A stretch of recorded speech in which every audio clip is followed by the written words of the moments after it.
Para tomar conciencia hay que empezar a hablar de todas las realidades. En este programa de bienestar y emprendimiento conversaremos con expertos que nos compartirán herramientas prácticas para alcanzar nuestro máximo potencial. Yo soy Raquel Valle y este es tu espacio para inspirarte, sentir y reflexionar. Bienvenido, bienvenida al podcast Vivir y Liderar de forma auténtica. Soy Els, coach empresarial y personal y desde hace muchos años una apasionada del liderazgo y de la comunicación, una pasión que me gustaría mucho pegarte. En este podcast te voy a sumergir en el mundo mágico del liderazgo auténtico. Juntos vamos a descubrir qué hace falta para vivir y liderar desde tus propios valores, quedándote muy conectado contigo mismo, con tu contexto y con los demás. Con mucho gusto comparto contigo qué me ha ayudado a mí en mi búsqueda a la autenticidad y te inspiro con experiencias de mi trabajo como líder de equipo y como coach. Una búsqueda en la que descubro nuevas cosas todos los días y que por suerte no termina nunca. ¿Listo? ¿Lista para sumergirte? Al agua, patos. En el primer episodio hablamos de la necesidad de conocerte profundamente a ti mismo como condición básica para conocer y liderar a otras personas. Conocerse es el primer atributo del líder auténtico. Este episodio va de los demás atributos necesarios para convertirte en uno. Pero antes de indagar en ellos, hagamos una pequeña reflexión. ¿Qué es liderar exactamente? ¿Qué significa para ti? ¿Como líderes tenemos a nuestras personas a nuestro servicio o estamos nosotros al servicio de las personas que trabajan con nosotros? ¿Cómo es el líder perfecto? ¿Qué sabe? ¿Qué hace? ¿Y qué no hace? ¿Cómo se comporta? ¿Y qué necesitas tú aprender o desaprender para ser un buen líder? Fue Bill George, profesor en la Universidad de Harvard y autor de numerosos libros sobre gestión, el que popularizó el concepto de liderazgo auténtico en el año 2003. El liderazgo auténtico no es un estilo de liderazgo, sino una condición para gestionar a personas y empresas con éxito. No trata de jerarquías o de poder. Trata de ser congruente con uno mismo y con el entorno. La congruencia en esencia es la suma sencilla de tres cosas. Estar donde debes estar, saber hacer lo que debes hacer y finalmente hacerlo. La autenticidad se considera como un proceso de desarrollo en relación con uno mismo, con los demás y con las normas sociales pertinentes y pues la esencia de la autenticidad es la congruencia entre uno mismo y el contexto en el que se encuentre. Y eso es mucho más de lo que piensan algunos. La autenticidad no es permitirte ser como eres en cualquier situación y que los demás te aguantan porque eres así. Al contrario, se trata de vivir, actuar y relacionarte de manera equilibrada entre tus valores propios y los del entorno. Ser auténtico, pues, trata de un altísimo sentido de responsabilidad y de un fuerte compromiso con los demás. Antes de meternos a fondo en las características del liderazgo auténtico, debemos aclarar algunas cosas. En primer lugar, soltemos la idea de que existen líderes perfectos.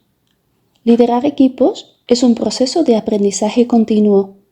Hay trampas en las que caemos todos. Es inevitable. El objetivo es mejorar cada vez un poquito más, reflexionando sobre los errores y ajustando las estrategias. En segundo lugar, ayuda a ser consciente de que hay un gran abismo entre la teoría y la práctica. Muchas veces sabemos qué deberíamos de hacer, pero no lo hacemos. Porque nos resulta incómodo, porque es más difícil de lo que pensamos, porque cuesta hacer las cosas de otra manera. Al fin y al cabo, es cambiar un hábito, y eso requiere tiempo y constancia. La práctica hace al maestro, también en eso del liderazgo. Nadie nace siendo líder. Y por último, los líderes estamos al servicio de nuestros equipos. Solo cuando entendemos eso, nuestros empleados podrán servir bien a los clientes. Tu liderazgo tiene un impacto directo en el compromiso de tus empleados. Poder liderar a otras personas es un privilegio del que a veces no somos suficientemente conscientes. Llegados a este punto, destacamos los 4 atributos fundamentales en los líderes auténticos. El primer atributo, como ya comentamos, es la autoconciencia. Un líder auténtico es consciente de sí mismo. Los líderes auténticos comprenden en profundidad sus fortalezas, debilidades, valores y creencias. Son conscientes de sus prejuicios y tratan de aclarar sus puntos ciegos.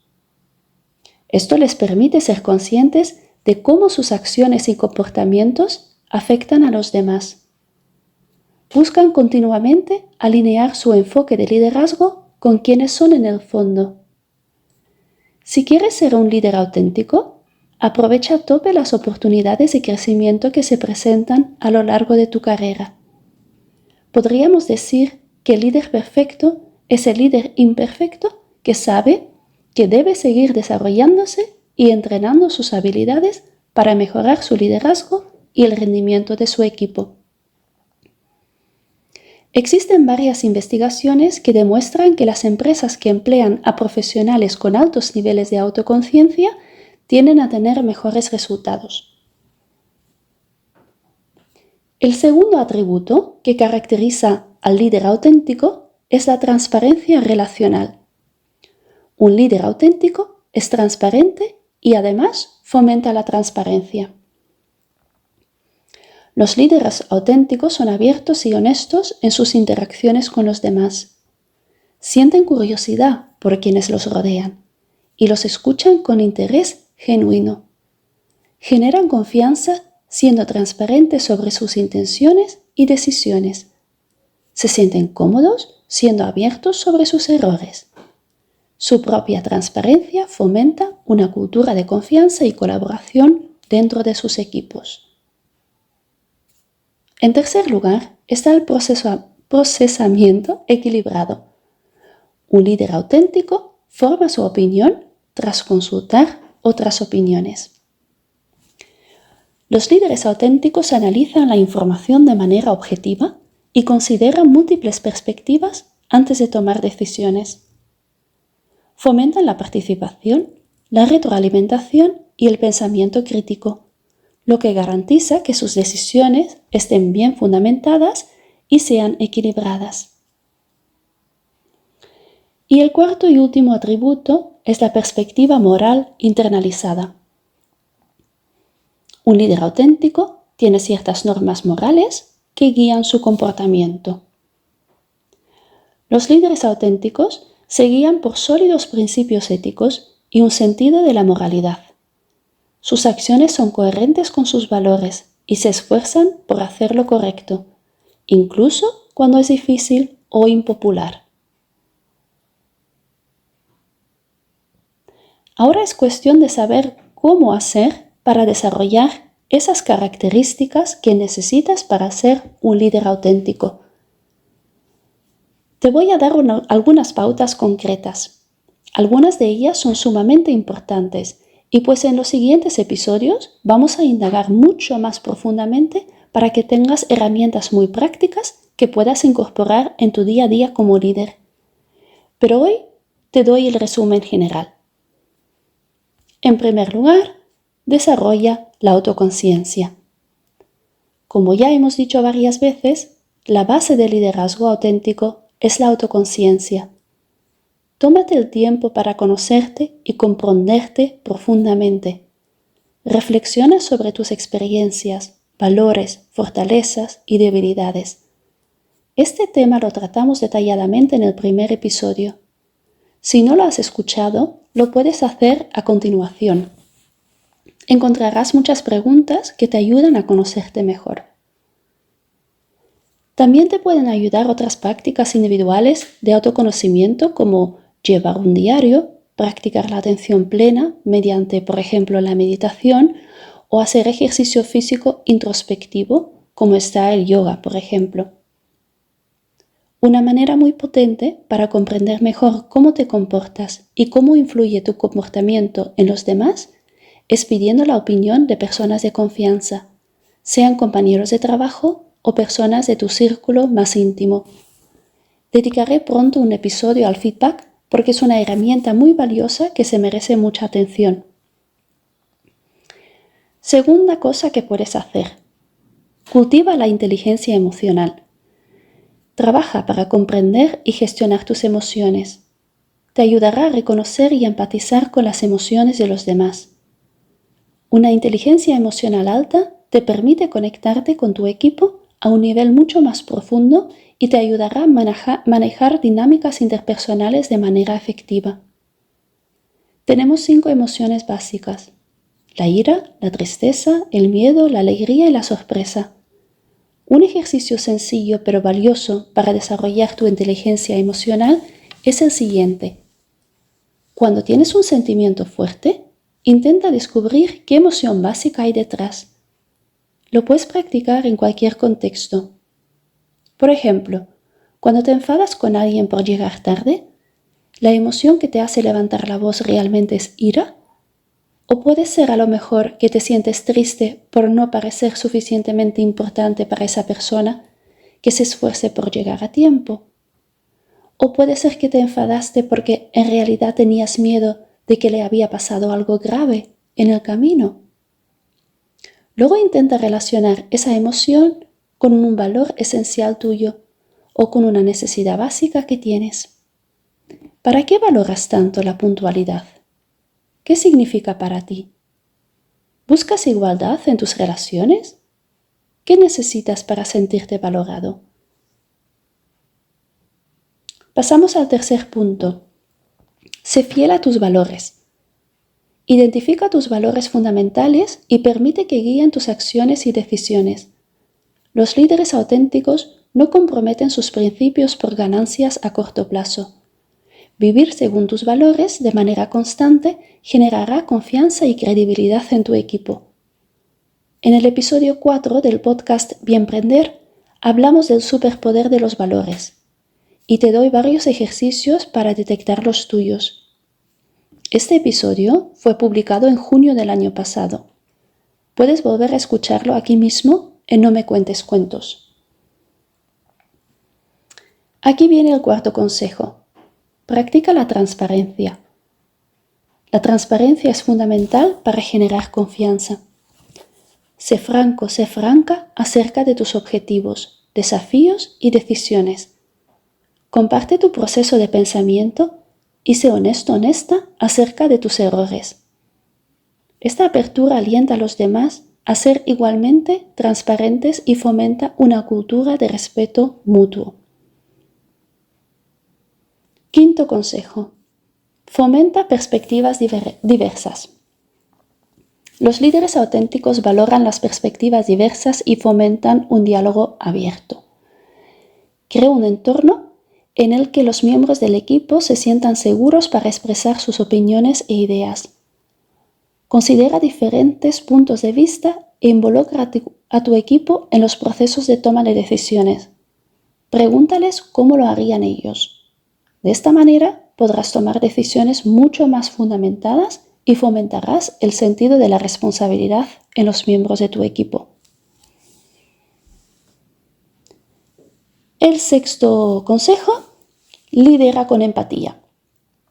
La empatía es la capacidad de comprender los sentimientos de los demás y respetarlos. Muestra una preocupación genuina por el bienestar de los miembros de tu equipo y tómate el tiempo para escuchar sus inquietudes. Liderar con empatía genera relaciones sólidas y de apoyo y promueve una cultura laboral positiva. Un aspecto fundamental de la empatía es escuchar atentamente para comprender exactamente qué está pasando a tu gente. Tómate el tiempo para reunirte con todos los miembros de tu equipo individualmente. Séptimo consejo para liderar de forma auténtica: sé impulsado por un propósito. La mayoría de los líderes saben lo que hacen y probablemente sean conscientes de cómo lo hacen. Pero no todos los líderes tienen claro por qué hacen lo que hacen. Cuando te mueves por un propósito, puedes involucrar a tu equipo en tu misión. Tómate el tiempo para comprender y definir tu propósito. Si buscas inspiración cómo hacerlo, puedes escuchar episodio 3 de Bienprender, mi anterior podcast aquí en No Me Cuentes Cuentos. Y por último, last but not least, comprométete con el crecimiento continuo. Los líderes auténticos están comprometidos con el aprendizaje permanente y el crecimiento personal. Buscan oportunidades de desarrollo profesional, tutoría y superación personal. Piden proactivamente el feedback de otras personas y lo utilizan como herramienta para el crecimiento. Como ves, convertirte en un líder auténtico es un proceso que implica dos compromisos muy importantes. 1.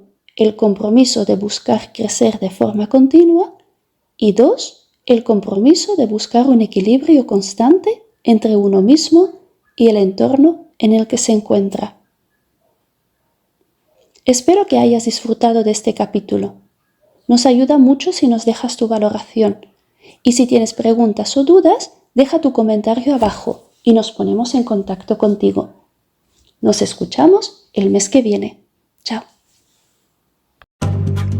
Para tomar conciencia hay que empezar a hablar de todas las realidades.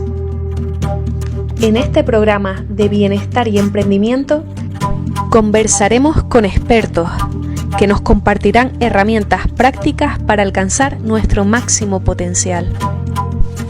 Yo soy Raquel Valle y este es tu espacio para inspirarte, sentir y reflexionar. Estás escuchando No Me Cuentes Cuentos en Radio Global Coach and PNL. Hoy vamos a hablar de emprendimiento con nuestro nuevo colaborador, Suanca González, y vamos a irnos incluso a la antigua Roma, que es donde se originó el currículum vitae que utilizaba Julio César para coger gente y contratarla, no tanto para él como para el Senado. Pero hoy en día seguimos pues recibiendo propuestas por email, por diferentes vías, ¿no? Y llevamos un tiempo escuchando y leyendo que el currículum vitae está muerto y que las empresas utilizan otros instrumentos para sus procesos de selección personal. ¿Es así, Suanca, realmente? Pues mira, Raquel, como tú bien comentas, el currículum vitae, la palabra currículum vitae viene del latín, ¿no? Que es carrera de la vida. Y sí que es verdad que no podemos decir que haya un momento concreto con mucha certeza de cuándo comenzó a usarse, pero sí que es verdad que en la antigua Roma se utilizaban, ¿no? En tablillas de madera. Y creo que alguna vez me hiciste pensar ahora, por escucharte, que no sé si fue Leonardo da Vinci de los primeros que utilizó como un documento escrito, ¿sabes? Como para redactar un poco su trayectoria y su experiencia, para enviárselo a un duque de Milán o algo así. Es decir, que el currículum tiene mucha historia y sigue teniéndola. Sí que es verdad que hoy en día el currículum se ha tenido que ir adaptando a los cambios que han habido en el mercado laboral. Hoy el currículum se apoya en otros sistemas también que utilizan los recruiters, los procesos de selección de personal, para captar talento. Entonces hay también portales online donde puedes colgar un poco tu perfil y rellenar una serie de campos que al final es un poco tu perfil profesional. Tenemos perfiles tipo LinkedIn, como en redes sociales profesionales, que también son muy utilizados. Entonces, sí que es verdad que el currículum sigue siendo hoy en día, con lo que tenemos, con todas esas cosas que se han ido sumando, sigue siendo un documento fundamental para exponer tu trayectoria profesional y tus habilidades, independientemente de que se hayan sumado otras alternativas. Cualquier persona que se quiera incorporar al mercado laboral, ya sea porque va a ser contratado por terceros o porque va a iniciar su propia empresa o quiere ofrecer sus servicios a otras empresas, el documento que le van a pedir básicamente es el tema del currículum vitae, donde expongas de manera muy clara y concisa tu formación, tus experiencias y tus habilidades. Sí, todavía tenemos algunas personas que van a entregarlo en mano, saltándose esta Sí, protección de datos, ¿no? Y que bueno, como sí, comentas, para eso están los portales, ¿no? sí.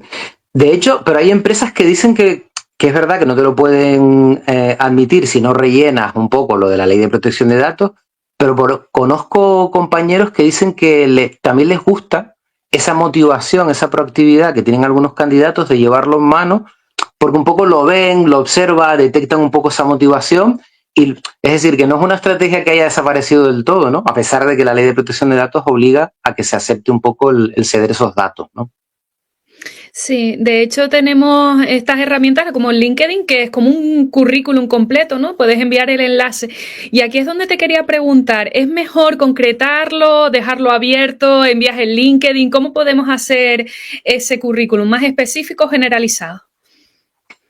Hoy en día uno de los grandes errores que se sigue cometiendo es tener un único currículum, un solo modelo. ¿Por qué? Porque tienes que adaptarlo a las palabras clave y a las necesidades y al perfil de cada puesto. Con lo cual, tener un solo currículum y enviar el mismo a 200 ofertas de empleo diferentes no suele funcionar porque te descartan. Entonces, una de las ideas principales que se transmite siempre para aquellas personas que quieran iniciarse en el mercado laboral es que adaptes siempre el currículum a las palabras claves de la oferta en cuestión, a esas keywords, ¿no? A esas palabras llave que son las que salen publicadas en la oferta. Ahí sí que podemos incluso buscar cuáles son las palabras claves que más suelen salir en esos puestos de trabajo que nos interesan. Podemos tirar de LinkedIn, como tú bien comentas, es decir, profesionales que trabajen en el sector que a mí me interesa, en qué palabras claves suelen repetirse. Incluso podemos hacer uso de la inteligencia artificial, porque con herramientas hoy tipo ChatGPT, Gemini, etcétera, podemos preguntarle cuáles son las palabras claves específicas de determinado puesto y te van a salir un listado que también nos puede servir de pistas, ¿no? Pero siempre, como tú bien dices, hay que adaptarlo a cada puesto en concreto.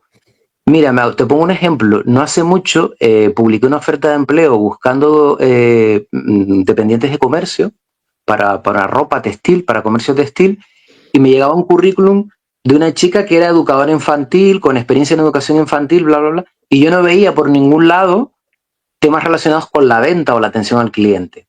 Pues ¿por qué? Pues que probablemente esa chica tendría un currículum de educadora infantil y lo envía a todas las ofertas sin adaptarlo a los requerimientos de cada puesto, con lo cual es un grave error. Entonces, en ese caso en concreto que estamos hablando, lo ideal hubiera sido buscar darle más peso en el currículum a aquellas experiencias que hubiera tenido o formación relacionadas con atención al cliente, con ventas, con actividades comerciales, y no tanto darle el peso a la parte de educación infantil, porque en esta oferta en concreto lo que le interesaba era la parte más comercial, ¿no? Claro, ahí es donde me surge una duda porque, claro, estás buscando un perfil comercial, pero si esta persona anteriormente ha estado en trabajos de educación infantil, es contraproducente, por ejemplo, que no lo ponga, porque a lo mejor lo que se pretende es decir, mira, no he estado parada, es verdad que no he trabajado en esto, pero sí durante estos años, pues has visto que puedes observar aquí que he tenido 4 años en un puesto o he estado en otros relacionados. Yo coincido contigo de que todo suma y que todo en tu mochila de experiencias y de formación es un punto a destacar. Sí que es verdad que si me presento a un puesto en concreto de comercial, lo que intentaré es dar más peso a todas aquellas funciones, formaciones o experiencias que tienen que ver con la actividad comercial y quizás en este caso menos a la parte de educación infantil. Pero también lo dejaría. Yo siempre le comento, por ejemplo, a mucha gente, tú puedes poner tu experiencia o tu formación relacionada con actividades comerciales y luego puedes poner un apartado añadido que no sea tanto el típico que se usaba en los primeros currículum, que era todo experiencia profesional y formación académica, sino puedes poner un apartado que sea otras experiencias profesionales. Y ahí, sin alargarlo mucho, si poner, pues he trabajado como educador infantil y tengo esta formación en un párrafo pequeñito, ¿no? Pero no descartarlo, porque también forma parte de tu trayectoria profesional, ¿no? Con lo cual, yo creo que todo suma. Y es verdad que esas partes para poder explicar ¿por qué no he trabajado educador infantil? Pues bueno, pues porque en este momento, en estas fechas, estaba haciendo esto y lo otro. Recuerda siempre que me parece importante que lo has destacado, que luego después de la primera, el currículum, que es como la primera criba, viene la entrevista de selección. Y es cuando donde tengo que puedo exponer y explayarme a explicar con calma. Lo que pasa es que tenemos que llegar a la entrevista. De ahí la importancia de que el currículum llame la atención con las palabras clave para que por lo menos pase la primera criba. Claro, es que con la falta de empleo, ¿no? Al final empiezas a enviar a todos y a la de donde me llamen, ¿no? Que es uno de los errores comunes, ¿no? Sí, es una estrategia que no suele dar resultado. Y yo siempre le comento a la gente que yo entiendo las casuísticas y las circunstancias de cada uno. Lo hablábamos en la anterior sesión, ¿no? En el anterior podcast, que si tengo que pagar una factura, si tengo que comer, etcétera, entiendo que uno a la desesperada busque cualquier tipo de trabajo. Pero lo ideal va a ser mucho más productivo y beneficioso tomarme el tiempo que me va a llevar a adaptar el currículum a ese puesto de trabajo en concreto. Va a funcionar mucho mejor que le dedique 15 o 20 minutos a adaptar mi currículum que el enviar de manera sistemática currículum a enviar ofertas, porque no suele funcionar, ¿no? Uh-huh. Además, otro error común que nos ha pasado mucho es el que no encontramos los datos de contacto, que es algo que es súper, como que, ¿cómo digo? Que se tiene que poner, y al final hay veces que con las prisas empiezas a adaptar todo lo importante, todos los títulos, y te olvidas de lo esencial. Sí. Incluso en esa parte de datos de contacto, también a lo largo de los años el currículum se ha ido adaptando, ¿no? Y por protección de datos, como tú bien comentabas antes. Antes yo me acuerdo que en épocas, no hace tanto tiempo, pero poníamos el DNI, estado civil, dirección física. Es decir, a nadie le importa que tú vives en la calle Lugo y Herrera, número 25, portal 2. No es necesario que lo pongas. Y datos personales como tu número de identidad, o si estás casado o soltero, o tu edad incluso, tampoco es necesario ponerlo, ¿no? Son los datos básicos, tu nombre, apellidos, tu teléfono de contacto y tu correo electrónico. Y si quieres poner un enlace a tu perfil profesional en LinkedIn, o sea, eso sí. Pero el resto de datos es mejor quitarlo. Tú adelantabas también en la anterior ocasión que incluso hay currículum donde ya no se ponen fotos. Y eso lo dejo también yo muchas veces a la elección personal de cada uno. Pero cuando tengas toda la información, porque también adelantamos que en muchos estudios se dice que en España pues el 80% de los currículum con fotos se ven mucho más, se visibilizan mucho más que los que no tienen fotos. Entonces, una vez que tengamos toda la información sobre la mesa, ya decidimos nosotros qué hacemos. Suancar, ¿cuáles son los otros errores que se suelen cometer a la hora de hacer un currículum? Pues mira, hay algunos que son clásicos y que tienen que ver con el sentido común, que también decíamos que no siempre es el más común de los sentidos, ¿no? Pero mira, empezando de arriba para abajo, hemos hablado ya de los datos personales o los datos de identificación, que no es necesario poner todo eso que comentábamos. La foto es un clásico de los típicos errores. Mucha gente coge una foto de orla que es más académica, que no tiene tanto que ver ya con el ámbito profesional. Si la foto de orla es mejor quitarla y sacarte una profesional. Nunca poner selfies, que solemos poner selfies porque estamos de fiesta, ese día nos vestimos y nos pusimos guapos y guapas, y cortamos incluso la cabeza. He visto fotos de gente con la cabeza cortada de la persona que tiene al lado, ¿no? O en la playa, o ese tipo de cosas no dan una imagen muy profesional. Entonces sí que es verdad que no hace falta ir a un estudio profesional a sacarme una foto, que si tienes los medios, pues genial. Pero hoy en día, con los teléfonos inteligentes, con los smartphones, podemos sacarnos 5 o 6 fotos de plano medio, se llama plano americano, más que la cara solo. Dicen que las fotos de DNI están ya como muy pasadas de moda. Entonces, ahora se busca más pues, de medio cuerpo hacia arriba, que es el plano americano, con un fondo neutro, que no sea detrás unas cataratas y ni en la playa ni nada, sino un fondo neutro y que sea una foto de calidad, donde incluso también puedas salir sonriendo. Es decir, sácate varias fotos y eliges aquella que más se adapte y que dé la imagen más profesional. Incluso la foto muchas veces también se adapta a los puestos de trabajo. Muchas veces me han preguntado, es que yo soy monitor deportivo, yo no me voy a sacar una foto con traje y corbata. Pues no, obviamente no, porque en tu rol profesional el tipo de vestimenta es más deportiva, más informal. Si me voy a presentar a un puesto para una banca, pues probablemente ahí sí mi foto tiene que transmitir que soy pues más traje, más corbata, etc. Adaptamos un poco la foto también al rol profesional. Luego, un fallo que también se sigue repitiendo mucho tiene que ver con la ortografía, con los fallos ortográficos. Es decir, que siempre está bien que revises el currículum varias veces y yo siempre recomiendo que se lo dejes leer a 2 o 3 personas de confianza en casa, a tus familiares, a tu pareja, a un amigo. Oye, échale un vistazo porque a lo mejor a nosotros se nos pasa algún fallo ortográfico y esa persona sí lo detecta, ¿no? Entonces, revisar eso, porque hoy en día entregar un currículum con faltas de ortografía, pues ya un descarte casi seguro, ¿no? También es importante que en el currículum pongamos no solo nuestros puestos, los puestos que hemos ocupado, sino las funciones que hemos desarrollado en esos puestos. Muchas veces son más importantes las funciones, describir ligeramente aquellas funciones principales que hemos desempeñado, más que el nombre del cargo, porque el nombre del cargo, dependiendo de la empresa, puede cambiar. Pero las funciones desarrolladas son habilidades, y eso sí es importante destacarlo en un currículum, ¿no? Destacar aquellas funciones principales. Incluso, como decíamos al principio, el currículum se ha ido adaptando y ha evolucionado a la par que el mercado laboral, y han surgido nuevos apartados, como por ejemplo los conocimientos de idiomas, conocimientos tecnológicos de programas informáticos y las competencias o habilidades. El otro día hablábamos de las soft skills, ¿no? Qué importante es poner un apartado de habilidades o competencias, como sean tanto técnicas como habilidades un poco más blandas, que tienen que ver más con aquello que decíamos de inteligencia emocional y una serie de competencias que tienen más que ver con el trabajo en equipo y con otras personas, ¿no?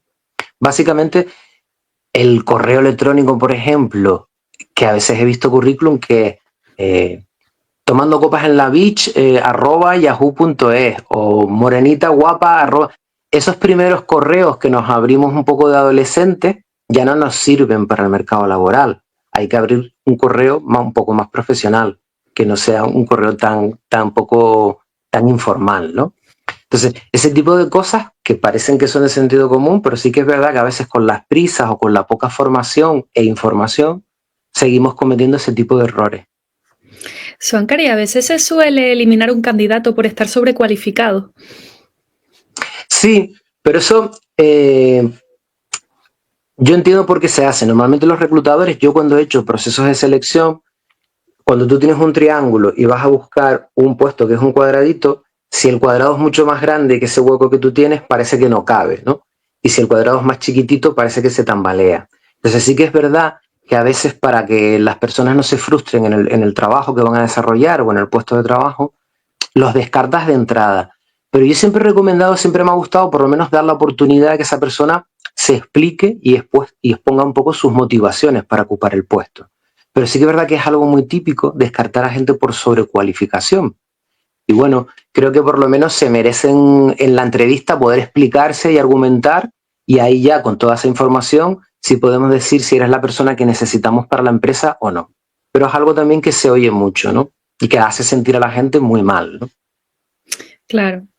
Y también con respecto al diseño de los currículum, que también se está utilizando estas plantillas de Canvas, que quizás son incluso todas iguales, ¿esto suele ser recomendable utilizarla o hacer un diseño más personal o el clásico en Word?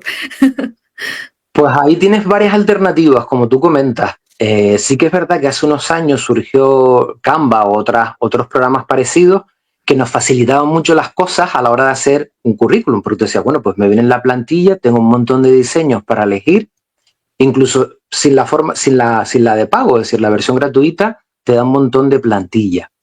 El propio programa Word de Microsoft Office tiene plantillas, incluso programas como el Adobe, también el Photoshop tiene plantilla. ¿Qué pasa? Que Canva ha democratizado todo el tema del diseño gráfico, por decirlo así, y ahora cualquiera puede entrar a Canva y descargarse una plantilla que está diseñada por unos diseñadores gráficos y tú escribir encima un poco los distintos apartados. ¿Ventajas e inconvenientes? Pues bueno, para determinados puestos de trabajo, los diseños más creativos y más visuales viene genial para gente relacionada con el mundo del marketing, la publicidad, fotografía, etcétera, etcétera, porque ya el propio documento es como tu primera carta de presentación, ¿no? Es como más creativo y más visual, impacta mucho más. Pero sí que es verdad que para otros puestos de trabajo puede que no sea una buena elección. Entonces, si recuerdas, antes comentábamos, tener un solo modelo de currículum no es lo adecuado. Entonces, hay gente que elige el modelo europeo, que si lo buscas en Google, pones modelo europeo, te sale otra plantilla también, que hay gente a la que no le gusta y hay otra gente a la que sí. Eso es cuestión un poco de gusto. Luego hay gente que prefiere las plantillas más de Canva, que son mucho más visuales, con cuadros, etcétera, etcétera. Y luego hay gente que prefiere el formato un poco más clásico y más tradicional. Es importante la pregunta que acabas de hacer porque sabes que hay programas informáticos que hacen un rastreo, que hacen un escaneo de nuestros currículums. Y si detectan cuadros o detectan este tipo de tablas, te descartan automáticamente, que son los famosos ATS, ¿no? Los sistemas de seguimiento automático de candidatura. Probablemente has escuchado a gente que te diga, que no puede ser que me haya apuntado en InfoJobs a las 2 en punto, y a las 2 y 1 minuto estaba descartado. ¿Cómo es posible, no? ¿Cómo, si no les ha dado tiempo ni a leer el currículum? Eso es porque el currículum, en ese primer proceso de criba, no lo hace una persona, sino un programa informático, que son los ATS, ¿no? Y los ATS, todo aquello que sea cuadros, tablas, etcétera, a día de hoy no lo saben leer, no lo saben y lo descartan, te descartan el currículum. Con lo cual también es importante esa pista que estamos comentando. Si yo me apunto en un portal de empleo y cuando voy a registrar o enviar mi currículum, veo que la dirección, la URL, se modifica y ya no es la de la empresa en cuestión, sino que aparece algo más, es porque a lo mejor están utilizando ese tipo de programas informáticos. Con lo cual hay un currículum con plantilla de Canva, lo más probable es que sea descartado y es mejor enviar un currículum tradicional, ¿sabes? En línea, clarito, eso sí, sin faltas de ortografía, pero para que el programa informático lo pueda leer y no nos descarte. Pues fíjate que yo pensaba que eso se producía por las etiquetas de las que hablábamos antes, que ya detectaba que no por no haberlas pulsado, Por ejemplo, el InfoJobs. Exacto, sí. Sí, no, las palabras clave también las busca el sistema. Pero, por ejemplo, yo las busco cuando yo he hecho procesos de selección, dicen las estadísticas, yo siempre lo decía a la gente, ¿no? Cuando hemos hecho sesiones de orientación, ¿sabes cuánto tiempo tarda un reclutador en dedicarle a tu currículum? Y mucha gente decía, no sé, 1 minuto, 2 minutos. La media son 10 segundos. Dicen los estudios que la media son 10 segundos. ¿Por qué? Porque el reclutador lo primero que va a buscar en esos 10 segundos es esas palabras clave que corresponden con la oferta que fue publicada. Y si no encuentro por lo menos el 80% de las palabras clave, directamente te pongo en el montoncito de los que no pasan el proceso de selección. Pues eso lo hace un ser humano trabajando en funciones de reclutamiento y también lo hacen los programas de seguimiento automático de candidatos. Buscan esas palabras clave y si no están, también te descartan. Pero con los cuadros y con las tablas pasa exactamente lo mismo. Llegará un momento en que esos ATS puedan leer esos cuadros, pues probablemente sí, pero es verdad que la inteligencia artificial y las nuevas tecnologías también tienen un procedimiento de ir avanzando, así que todavía no estamos en ese punto. Y con respecto a la carta de motivación, ¿es necesaria? ¿Se recomienda? Ahí pasa lo mismo que en los distintos formatos de currículum. Hay empresas que les encanta una carta de motivación y hay otras empresas en las que no. Por lo cual siempre uno tiene la duda. En psicología hay una cosa que se llama indefensión aprendida, que si lo hago parece que no tengo resultados y si no lo hago tampoco tengo resultados, con lo cual me quedo inmovilizado y no sé qué hacer, ¿no? Me entra indefensión. Yo hay más, si no tenemos referencias de la empresa en cuestión, si no podemos averiguar con alguna persona que trabaje en la empresa, lo que hacemos es un poco a gusto personal. Yo creo que no sobra una carta de motivación y creo que siempre se muestra una proactividad y una motivación cuando te llega una carta de motivación y la lees, porque tú dices, bueno, pues la persona le ha dedicado tiempo, se ha molestado, es más creativa, demuestras ganas con eso. Pero sí que es verdad que hay empresas a lo mejor que no le prestan tanta atención y van directamente al currículum. Yo siempre recomiendo que si hay una empresa que te interesa, porque quieres trabajar ahí o porque ofrecen a lo mejor servicios que yo como autónomo incluso puedo ofrecer en esa empresa, que busques a gente de dentro. Y eso LinkedIn a día de hoy nos da muchísima facilidad. Buscar personas que trabajan en esa empresa, presentarnos, obviamente, no entrar a saco. A mí a veces me llegan, a ti te pasará también, a veces me llega un mensaje por LinkedIn que me dice, estoy buscando trabajo, te mando mi currículum, pero no conozco ni a la persona. Y entonces tú dices, qué lástima, ¿no? ¿Por qué no empezamos poco a poco? Esto es un first date, como el programa de conocernos. Preséntate, oye, mira, me he visto tu perfil y tal. Y poco a poco vamos creando una relación. Y cuando ya tengamos un poquito más de confianza, me dice, oye, mira, que estoy buscando trabajo, me gustaría ofrecer los servicios profesionales míos a tu empresa. ¿Qué me recomiendas? ¿Que envíe esto? Es decir, ese tipo de relaciones, de habilidades sociales, se tienen que ir también trabajando. Pero una manera útil, como tú comentas, es a lo mejor averiguar por referencia si es una buena idea enviarla o si por el contrario a lo mejor queda más un poco a tu libre elección de enviarla o no. Sí, me acabas de recordar con esta a las personas o empresas, ¿no? Los perfiles que te envían por LinkedIn, el texto enorme de ofrezco este servicio, ¿no? El venderse por LinkedIn, que a mí también me parece un tema apasionante que podemos tratar, porque a mí me parece algo tan intrusivo y tan directo que digo, hola, ¿qué tal? ¿No? Vamos a tener una primera reunión, o no te conozco de nada, ¿no? No. Sí, pero fíjate que es una pena, porque luego hablamos de la importancia de las soft skills, de esas habilidades blandas, de habilidades sociales, etcétera, o de la importancia del networking, ¿no? Del mercado laboral oculto, que ahí está el 80% de posibilidades de trabajo. Y tú dices, vamos a ver, si yo voy a un evento físico y la idea es que me relacione con los demás, salude y ponga en juego todas mis habilidades sociales, por redes sociales tiene que ser igual, o todavía mejor, ¿no? Es decir, preséntate, oye, me interesa mucho tu perfil, me pareces un profesional o una profesional muy interesante, me gustaría estar en contacto contigo y ver... Ese tipo de cosas tienen que hacerse paso a paso, porque son básicamente habilidades sociales, ¿no? Y sí que es verdad, cuando te llega un mensaje así, incluso te echa para atrás, ¿no? Pues dices, bueno, pero es que como a saco, ¿no? Y aparte como que es poco personalizado, porque probablemente el mismo mensaje se envía a un montón de gente, ¿no? Con lo cual tú dices, qué triste, ¿no? Porque no da una buena imagen. Sí, exactamente. Suanca, para cerrar este tema tan amplio que hemos hablado de todo, y la verdad que podríamos seguir hablando durante horas, ¿qué tips para cerrar podemos resumir de todo lo que hemos hablado aquí para elaborar un buen currículum vitae? Pues mira, lo primero es que tú conozcas tus puntos fuertes, y eso es un ejercicio que a veces no se hace.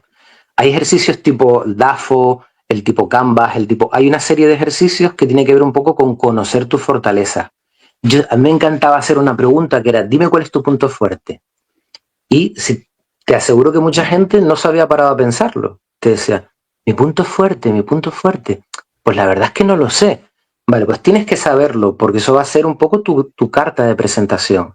Por lo cual, lo primero es autoconocimiento, detectar cuáles son nuestros puntos fuertes, cuáles son también nuestros puntos débiles para reforzarlos y mejorarlos, pero un poco conocer qué podemos ofrecer al mercado laboral como profesionales. Una vez que ya sea cuáles son mis puntos fuertes, buscar también asesoramiento, que lo comentábamos el otro día también. Buscar un coach de empleabilidad, un orientador, alguien que me asesore de cómo poder hacer un buen currículum, que a veces hay gente que no hace falta que le dedique mucho tiempo porque más o menos lo tiene claro, y hay gente a la que le tienes que dedicar un poquito más de tiempo. Pero sí buscar un poco alguien que te asesore, buscar información para que tú digas, vale, ¿qué modelo me gusta? Este modelo me representa y creo que me hace sentir cómodo porque es la primera imagen que vendo como profesional, que es mi currículum. ¿Qué foto me quiero sacar? ¿Qué cosas quiero destacar en mi currículum? Revisando un poco la ortografía, etcétera, etcétera. Tener un buen correo electrónico que no sea el que abrimos de adolescente, cuidando la ortografía. Que el currículum esté perfectamente identificado, es decir, que simplemente con un vistazo sepamos dónde están los datos de identificación, dónde está mi experiencia profesional, dónde está mi formación y dónde están mis competencias diferenciados, ¿no? Que sea fácil de identificar y leer, y básicamente que a ti te guste, porque esa indefensión aprendida que decíamos antes, a mí me ha pasado y probablemente a ti y a mucha gente, que cuando empiezas a buscar trabajo a lo mejor pues vas al Servicio Canario de Empleo, que es un poco donde uno va al principio, ¿no? Y un orientador te da unas pautas de currículum. Pero si luego vas a otro proyecto de empleo, otro orientador te da otras pautas que muchas veces no tienen que ver con las que te dieron en primer lugar, sino que pueden ser incluso diferentes, ¿no? Y si vas a un tercer, pasa lo mismo, ¿no? Entonces, yo me acuerdo que yo lo sufrí en mi época. Digo, esto no puede ser porque yo no puedo estar cambiando mi currículum al gusto del profesional o del asesor con el que me encuentre.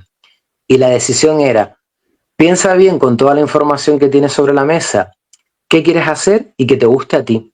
Al final es que te guste a ti, porque es un poco, tú no puedes adivinar si le va a gustar a aquella persona o la otra, intentando un poco buscar referencias, eso sí, pero lo importante es que te guste a ti, porque si tú no te sientes orgulloso de ese currículum que estás presentando a las empresas, poco va a funcionar. Entonces, teniendo en cuenta todos esos pequeños trucos, lo importante es que tú también estés a gusto y que siempre lo adaptes, que eso es un poco lo que queremos subrayar a lo mejor hoy, ¿no? Siempre intentar adaptar el currículum a las palabras clave o a lo que pide la oferta en concreto, porque si no vamos a tener poquitas posibilidades de que sigamos en el proceso de selección, ¿no? Que luego vendría o la entrevista, o pruebas técnicas, o dinámicas de grupo, etcétera, etcétera. Sí, que seguiremos hablando de esto en futuros podcasts, de cómo enfrentarse a una entrevista y muchos más tips que son súper útiles. Juanca, muchísimas gracias por este ratito.